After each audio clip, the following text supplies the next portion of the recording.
एक ऐसी फिल्म जिसको इंडिया की तरफ से इस साल ऑस्कर में भेजा जा रहा है, लेकिन खुद इंडिया में रिलीज होने के लिए फिल्म में 11 जगह पे सेंसर बोर्ड ने कैंची चलाई है।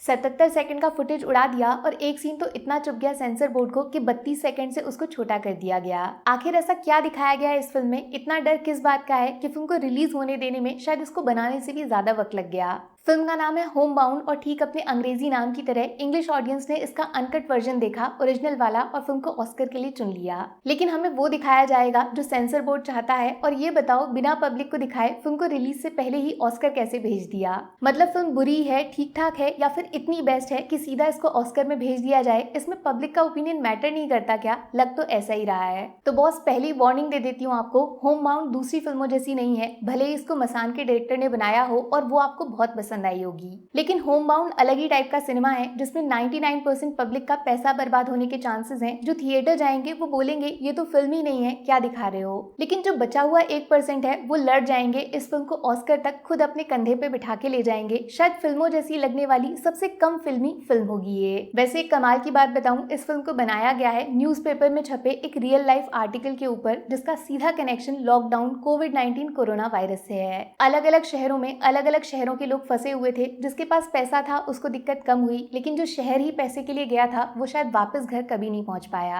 1000 किलोमीटर पैदल अपने पैरों से चलना सुनने में मनगढ़ंत कहानी लग रही होगी, लेकिन आंखों के सामने सबूत जिंदा है। पर जो मर गया वो है इंसान और उसकी इंसानियत। होम बाउंड कहानी है दो जिगरी दोस्तों की। लप्पू झप्पू जैसे ये शब्द एक साथ इस्तेमाल करने के लिए बने हैं ना, वैसे ही ये दोनों मेड और मेड फॉर ईच अदर हैं। सपना एक जैसा है, सर हो सबसे ऊंचा और ऊंचे सर के ऊपर पुलिस की ऊंची टोपी, जिसको देखकर हर कोई सैल्यूट मारेगा। सपने में जो दुनिया देखी है उसको ऐसा बनाना है कि दूसरे उसको जीने का सपना देखेंगे। फिर आता है कहानी में विलन, गरीबी और जाति। क्या डेडली कॉम्बिनेशन है ना ये। कायदे से जिसको ये दोनों बीमारी लग गई उसका बचना असंभव है, कोई वैक्सीन काम नहीं करती। पर इन दोनों की लड़ाई को रास्ता दिखाती है आसमान में उड़ने वाली एक चिड़िया। खेलोगे कूदोगे बनोगे खराब, पढ़ोगे लिखोगे बनोगे साहब, लड़की ने लड़कों के कानों में बोल दिया है। लेकिन फिर होता है कुछ ऐसा जो इंसान के काबू से ही बाहर है। होम बाउंड का लास्ट आधा घंटा आपको सन कर देगा। कुछ बोलने लायक बचोगे नहीं, मेंटली डिस्टर्ब हो जाओगे। देखो, ईमानदारी से ये फिल्म फिल्मों जैसी है ही नहीं। सच बोलूं तो एक चांटे जैसी है, जो मुझे, आपको और हर उस इंसान को पड़ेगा जो ये सोचता है कि दुनिया में इतना बुरा तो किसी के साथ नहीं होता होगा। ऐसे सीन्स दिखाए हैं इस फिल्म में जिसको देखकर लगेगा ये अलाउड भी कैसे है। सरनेम की लड़ाई जो किसी की जिंदगी पे बनाई। एक सीन में पानी के लिए लोग मर रहे हैं और पानी देने से लोग मना कर रहे हैं। मतलब किसी जिंदगी को बचाने से ज्यादा जरूरी भी कुछ हो सकता है क्या? एक इंसान की लाश जिसको कंधा देने तक के लिए 140 करोड़ के देश में 4 लोग तैयार नहीं है। इस फिल्म का आखिरी आधा घंटा बहुत बुरी तरह आंखों में चुभेगा, घायल कर देगा। बहुत नेचुरल, बहुत रियल, बहुत कंट्रोवर्शियल फिल्म है ये, जिसकी वजह से ही इंडिया में इसका ओरिजिनल वर्जन रिलीज तक नहीं होने दिया।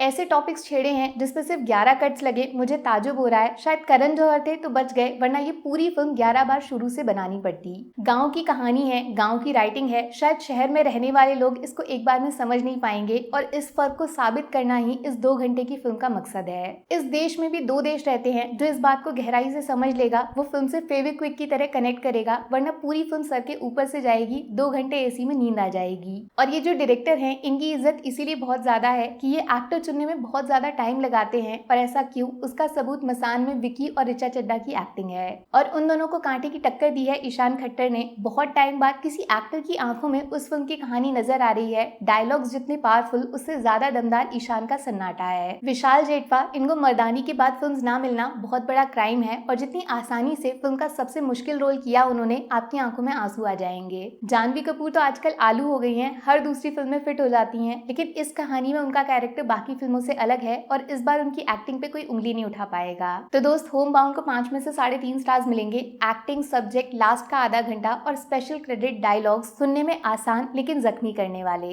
नेगेटिव्स, फिल्म थोड़ी सी स्लो है, सीन को फील कराने में टाइम लग जाता है और एंटरटेनमेंट कम है। जैसे 12th फेल भी एक ट्रेजेडी की कहानी थी, लेकिन उसको बनाया ऐसे गया कि जिसने देखा हर किसी को मजा आ गया। होम बाउंड को समझना मुश्किल है, इससे जुड़ना उससे भी ज्यादा कठिन। ऑस्कर के लायक ये फिल्म है या नहीं, वो फैसला उन लोगों पे छोड़ रही हूँ मैं जो इस फिल्म को देखने जाएंगे। तो लौट के बताना जरूर आपका फैसला क्या है। मिलूंगी फिर से बहुत जल्दी। Take care, bye bye.